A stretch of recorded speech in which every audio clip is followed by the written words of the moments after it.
Twongeye kubasuhuza inshuti bakunze mwahisemo gukurikira Hakire TV Show aho muherereye hose, abari mu majyepfo, mu majyaruguru, mu burengerazuba ndetse no mu burasirazuba. Namwe kandi muri mu mujyi wa Kigali, turizera ko mumeze neza. Namwe kandi muri hanze y'igihugu cy'u Rwanda aho muherereye hose, mwe mwumva ikinyarwanda, mwahisemo gukurikira Hakire TV Show, tubahaye ikaze. Uyu ni wa mwanya w'inkuru ziba zigezweho aho Perezida Ndayishimiye yanze kubazwa iby'ingabo ze zaba zikorana na FDLR muri DRC.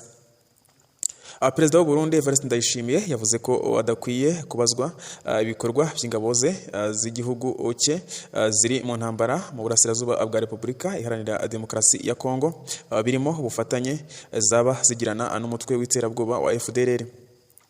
Ku mugaragaro u Burundi bwohereje ingabo muri RDC mu mwaka 2022.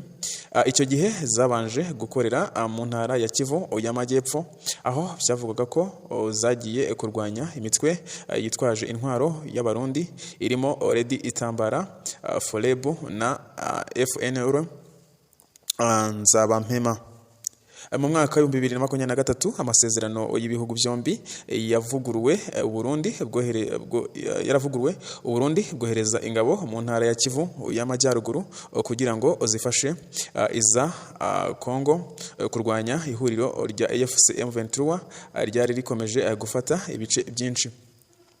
Kuva ubwo ingabo z'u Burundi zakoreraga muri teritwari ya Masisi zashinjwe gukorana n'umutwe w'iterabwoba wa FDLR urwanya leta y'u Rwanda no mu kuhagarika mu gihe wifatanya n'imitwe ya Wazalendo mu bitero byagabye ku basivili.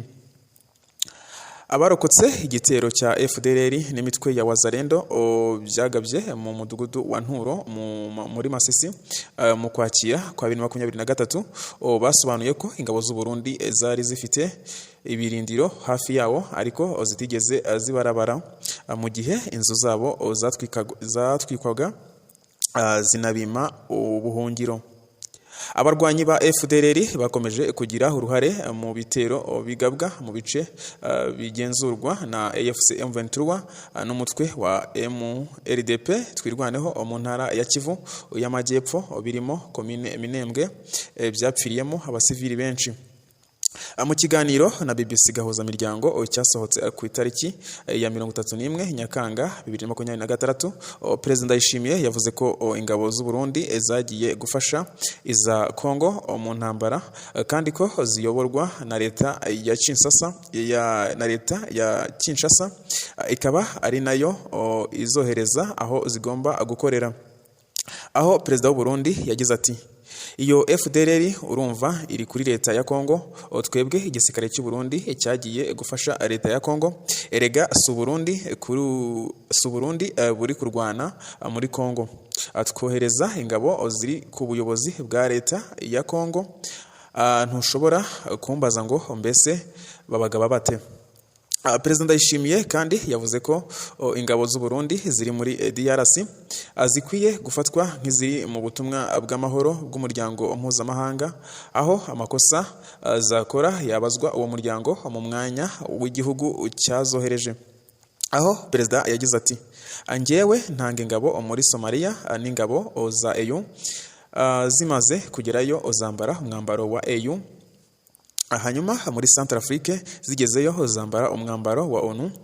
Burya ntibyitwa ingabo z'u Burundi n'ingabo za ONU zavuye mu Burundi.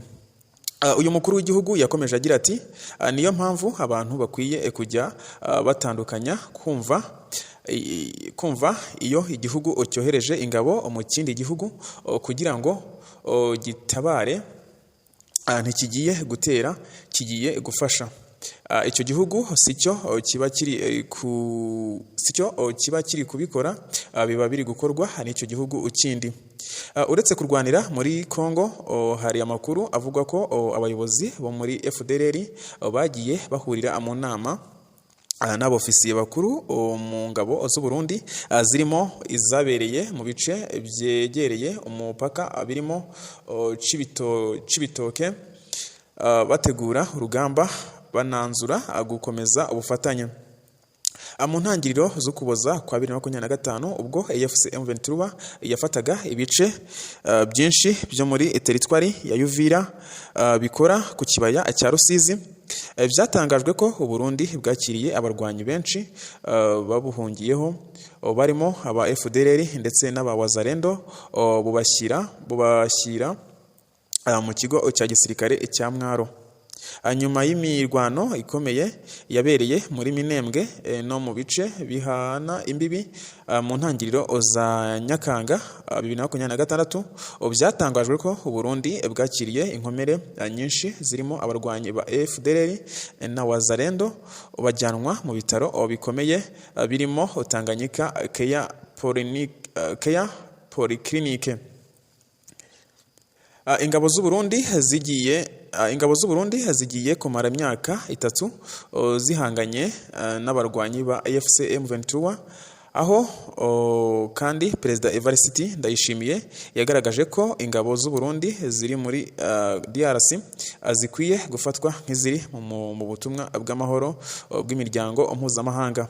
Anshuti kandi mwari mukurikiye ibiganiro byacu, ni naha dusoreje iyi nkuru. Tubashimira ko mudahwema gukurikira ibiganiro byacu, tubibutsa gukanda subscribe, mukore na share, niba mwakunze n'inkuru zacu mukande like, comment, igitekerezo. Ibiganiro byacu byo nakagaruka, mukomeze kugira ibihe byiza.